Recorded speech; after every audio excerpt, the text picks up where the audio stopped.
శ్రీ గురుభ్యో నమ హరి ఓం. శ్రీ విద్యాసాగర మాధవతీర్థ గురుభ్యో నమ హరి ఓం. నిన్నటి రోజున మన జ్ఞానరస గుళికల లఘు ఉపన్యాసంలో శ్రీపాదరాజతీర్థుల ఆరాధన సందర్భంగా శ్రీపాదరాజతీర్థుల వారి గురించి చెప్పుకుంటూ ఉన్నాము. ఈరోజు వారి ఉత్తరారాధన అంటే 3వ రోజు ఆరాధన కాబట్టి వారి విషయాలనే మరికొన్ని చెప్పుకుందాం. నిన్న చెప్పుకున్నట్లుగా మాధ్వ పీఠాధిపతుల పరంపరలో రాజత్రయము వారే శ్రీపాదరాజతీర్థులు, వ్యాసరాజతీర్థులు, వాదిరాజతీర్థులు. శ్రీపాదరాజతీర్థులు వ్యాస దాస 2 సాహిత్యాలలో కూడా అపార పాండిత్యము కలిగి 2 సాహిత్యాలను ఉన్నత శిఖరానికి చేర్చటానికి కారణమైనటువంటి వారు. నిన్న చెప్పుకున్నట్లుగానే లోక ప్రసిద్ధమైనటువంటి వ్యాసరాజతీర్థుల వారిని ఈ జగత్తునకు ఇచ్చినటువంటి మహానుభావులు. వారి శిష్యులైనటువంటి వ్యాసరాజతీర్థుల వారు వారి యొక్క గొప్పదనాన్ని మనకు ఒక పాటలో వర్ణిస్తారు. మహిమె సాలదే ఇష్టే మహిమె సాలదే ಅಹಿಶಯನನ ಒಲುಮೆಯಿಂದ ಮಹಿಯೊಳೊಮ್ಮೆ ಶ್ರೀಪಾದರಾಜರ ಮಹಿಮೆ ಸಾಲದೆ ಇಷ್ಟೇ మహిమె సాలదే. శ్రీపాదరాజుల వారి మహిమను ఎంత వర్ణించడానికి సాధ్యమవుతుంది?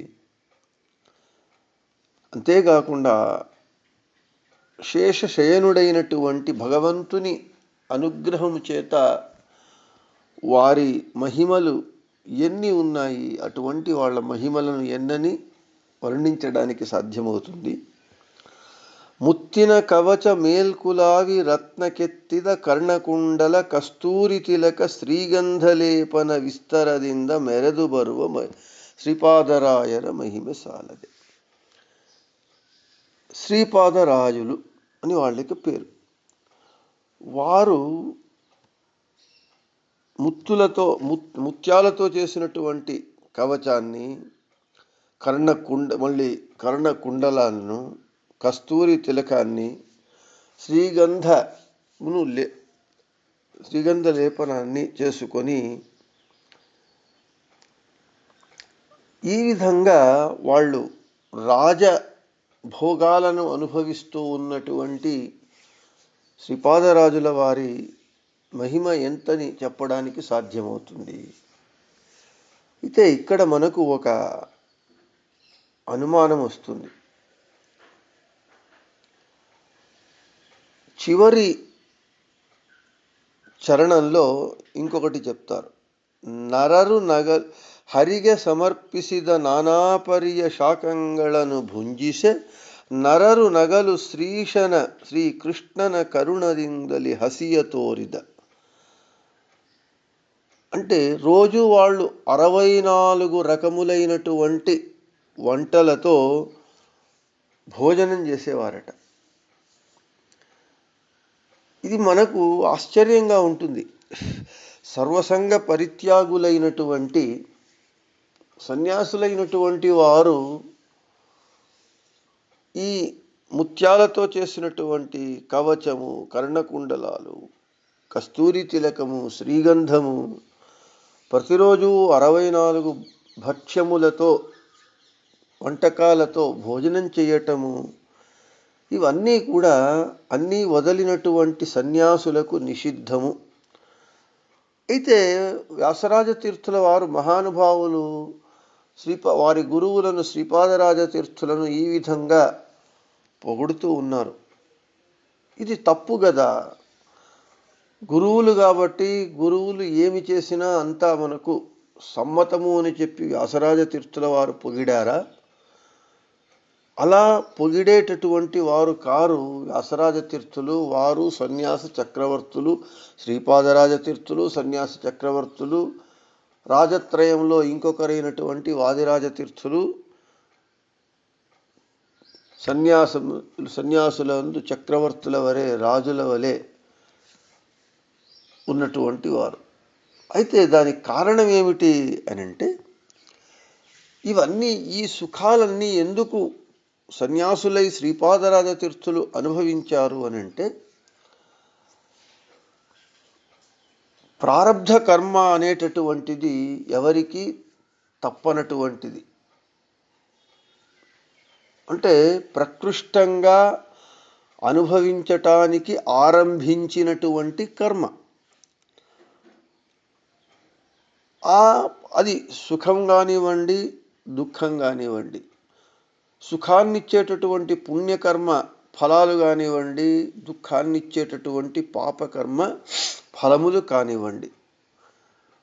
శ్రీపాదరాజ తీర్థులు అది సుఖ ప్రారబ్ధం. వారు దాన్ని అనుభవించే తీరాలి. అది భగవంతుని ఆజ్ఞ. భగవద్భక్తులైనటువంటి మనకు శ్రీపాదరాజ తీర్థుల వారు ధ్రువాంశ సంభూతులు అని చెప్తారు.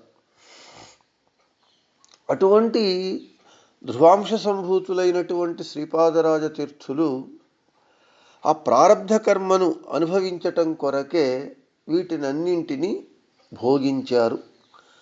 అయితే సన్యాస ధర్మ ఈ భోగాలను వారు అనుభవించటం చేత వారి యొక్క సన్యాస ధర్మము తప్పింది కదా అనంటే సుతరాం కాదు. ఎందుకంటే వారు భగవద్భక్తులై ఈ జన్మలో నేను ఈ సుఖాలను నా పుణ్యకర్మ ఫలంగా అనుభవించి తీరాలి. వాళ్ళు ఆ జ్ఞానముతో వాటిని అనుభవించేటప్పుడు ఇది నేను అనుభవించటం లేదు, ఏదైనా నేను సుఖపడుతూ ఉన్నాను, నేను దుఃఖిస్తూ ఉన్నాను అని నేను నాది అన్నటువంటి అహంకార మమకారాలతో మనము దేనినైనా, అది పాపకర్మలు కానివ్వండి, సుఖకర్మల ఫలము కానివ్వండి, అనుభవిస్తే దోషం. కానీ అది కాకుండా ఇది భగవంతుని ఆజ్ఞ, ఇట్టాంగ ఇరువెనో హరియే ఎన్న దొరయ్యే అని, ఇది భగవంతుని ఆజ్ఞ, నేను ఈ జన్మలో దీనిని అనుభవించాలి అని భగవంతుని ఆజ్ఞ మేరకు భగవంతుని ఇచ్ఛానుసారంగా దాని యొక్క ఆ కర్మ ఫలములను నేను అనుభవిస్తున్నాను అనేటటువంటి మమకారం లేకుండా, అహంకారం లేకుండా, ఇది నాలో ఉన్నటువంటి బింబరూపి భగవంతునికి సేవ, ఇది భగవంతుని నా బింబరూపి భగవంతునికి నేను సమర్పిస్తూ ఉన్నాను అనేటటువంటి అనుసంధానంతో అనుభవించినప్పుడు ఇది శ్రీపాదరాజ తీర్థుల వారిది దోషం కాదు. అది వారు ఆ విధంగా మహాజ్ఞానులు, భక్తులు కాబట్టి ఆ విధంగా వారు ఆ సుఖభోగాలను అనుభవించారు. దానికి నిదర్శనంగా ಹರಿಗೆ ಸಮರ್ಪಿಸಿದ ನಾನಾಪರಿಯ ಶಾಖಗಳನ್ನು ಭುಂಜಿಸೆ ನರರು ನಗಲು ಶ್ರೀಶ ಕೃಷ್ಣನ ಕರುಣದಿಂದಲಿ ಹಸಿಯ ತೋರಿದ. ప్రతిరోజు వాళ్ళు 64 వంటకాలతో భోజనాన్ని చేస్తూ ఉన్నప్పుడు అప్పుడు కూడా శ్రీపాదరాజ తీర్థులను కూడా నిందించేటటువంటి, వారిలో ఏమి సన్యాసులు వీళ్ళు ఇంత భోగాన్ని అనుభవిస్తూ ఉన్నారు అని చెప్పేటటువంటి దుష్ట జనులు నవ్వగా వీళ్ళు ఏమి సన్యాసులు అని, అప్పుడు ఆ భగవంతుని అనుగ్రహం చేత వాళ్ళు తాము తిన్నటువంటి అన్ని వంటకాలను తీసి మళ్ళీ బయట పెట్టారట. అంతా నోటి నుండి మళ్ళీ ఒక విధంగా చెప్పాలంటే కడుపులో నుండి నోటి నుంచి బయట పెట్టారు. ఎలా పెట్టారు అంటే ప్రతి ఒక్క వంటకము అప్పుడే వేడివేడిగా చేసి పెట్టినటువంటి వంటగా తీసిపెట్టారు. అది ఎలా సాధ్యమవుతుంది? అదే అన్నారు, నరరు నగలు శ్రీశకృష్ణన కరుణదింగలి హసియ తోరిద. మళ్ళీ దానిని ఫ్రెష్గా అలాగే అప్పుడే వంట చేసి పెట్టినట్లుగా వేడి వేడిగా పొగలు కక్కుతూ ఉన్నట్లుగా పెట్టారు.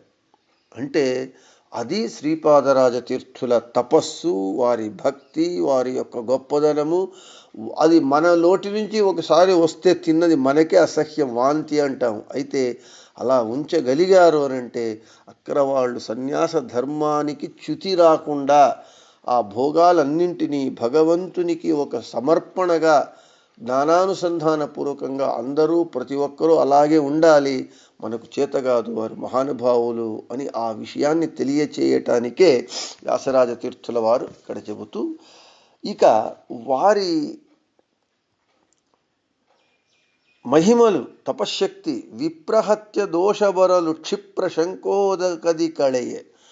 ఒక రాజుకు, చంద్రగిరి రాజుకు బ్రహ్మహత్యా దోషం వచ్చినప్పుడు తమ శంఖములో నీటిని నింపి అభిమంత్రించి ఆయన మీద ప్రోక్షణ చేస్తే వెంటనే ఆ బ్రహ్మహత్యా దోషం పోయిందట. తరువాత అది ఎలా పోయింది ఏమిటి అనేటటువంటి దుష్టులు మాట్లాడినప్పుడు మనము ఈ కందెన అంటాం. ఈ కందెన నల్లగా ఉంటుంది, దానిలో ఒక తెల్లటి వస్త్రాన్ని, కొత్త తెల్లటి వస్త్రాన్ని ఆ కందెన నూనెలో దాన్ని బాగా తడిపేసినప్పుడు నల్లగా అయిపోతుంది. అది ఏమి చేసినా మనకు అది పోదు. మనం ఒక విధంగా చెప్పాలంటే పూర్వకాలంలో గ్రీజ్, ఈ బండి చక్రాలు పోయేటప్పుడు ఘర్షణ రాకుండా ఈ కందెన వేస్తారు. కాబట్టి అటువంటి నల్లటి ద్రావకంలో ఒక తెల్లటి వస్త్రాన్ని తడిపినప్పుడు మళ్ళీ దాన్ని తమ యొక్క తపశ్శక్తి ప్రభావంతో తెల్లగా చేశారట. అదే అప్రబుద్ధరు దూషిసే గేరెಣ್ಣె కప్పు వసన శుభ్రమాడిద. ఇది శ్రీపాదరాజ తీర్థుల వారి తపశ్శక్తి, వారి యొక్క జ్ఞానము, భగవంతుని యందు భక్తి. ఈ విధంగా వర్ణిస్తూ ఇక శ్రీపాదరాజ తీర్థుల వారి మహిమలు ఎన్నని వర్ణించడానికి మహిమసాలదే, ఇష్టే మహిమసాలదే, ఎంతో మహిమలు ఉన్నాయి వాళ్ళది. ఇక రెండు చెప్పుకుంటే మన జన్మ ధన్యమవుతుంది అని మహానుభావులు వ్యాసరాజ తీర్థుల వారు చెప్పినప్పుడు వారి మహిమలను మనం ఎన్నని వర్ణించడానికి సాధ్యము, అల్పులం. కాబట్టి వారి ఆరాధన సందర్భంగా ఒక రెండు మాటలు వారిని స్మరించుకొని మాటలతో మన జన్మ ధన్యం చేసుకోవాలి. అటువంటి వాళ్ళు మనకు ముళబాగిలు, తిరుపతికి వెళుతూ, బెంగళూరు నుండి తిరుపతికి వెళుతూ అంటే తిరుపతికి మొట్టమొదటి వాకిలి అని దాని పేరు. ఆ ముళబాగుల క్షేత్రంలో ఆచార్యుల వారి సాక్షాత్ శిష్యులైనటువంటి అక్షోభ్య తీర్థుల వారు ప్రతిష్ఠించినటువంటి యోగా నరసింహస్వామి దివ్య సన్నిధానంలో వారు 15 ఈ జ్యేష్ఠ శుద్ధ చతుర్దశి యందు వాళ్ళు బృందావనస్థులయ్యారు, హరిపదములను చేరారు. వారి మూల బృందావనము ముళబాగిలు నరసింహతీర్థ క్షేత్రమునందు ఉన్నది. వారిని మనము నిత్యము ప్రాతస్మరణీయులు. కాలే ఫలతి సురద్రుహు చింతామణిరపి యాచనే దాత వర్షతి సకలమభీష్టం దర్శనమాత్రాత్ శ్రీపాదరాణ్ముని. దేవలోకంలో ఉన్నటువంటి కల్పవృక్షము, కామధేనువు, చింతామణి. కల్పవృక్షం కాలకాలానికి ఫలాలను ఇస్తే, చింతామణి యాచిస్తే ఇస్తే, మన శ్రీపాదరాజ తీర్థులు వారి దర్శన మాత్రము చేత సకల అభీష్టములను వర్షిస్తారు. అంటే మహానుభావులైనటువంటి వారి బృందావన దర్శనం చేసుకుంటే మన మనోభీష్టాలన్నీ నెరవేరుతాయి అని వారి గురించి స్తోత్రమున్నది, శ్లోకమున్నది. అటువంటి శ్రీపాదరాజ తీర్థులు నిత్యము ప్రాతస్మరణీయులు. వారి ఆరాధన సందర్భంగా ఈ రెండు మాటలతో వారిని స్మరించుకుంటూ వారి యొక్క అనుగ్రహాన్ని మీకు, నాకు, అందరికీ ప్రార్థిస్తూ కావాలి అని చెబుతూ శ్రీకృష్ణార్పణమస్తు, మధ్యేశార్పణమస్తు. అందరికీ శుభమస్తు. వారి యొక్క మహిమలు చాలా పెద్దవి కాబట్టి, గొప్పవి కాబట్టి, ఎక్కువ కాబట్టి ఈరోజు 15 నిమిషాలు చెప్పటం జరిగింది, దీనిని గమనించాలి అని చెబుతూ ముగిస్తాను.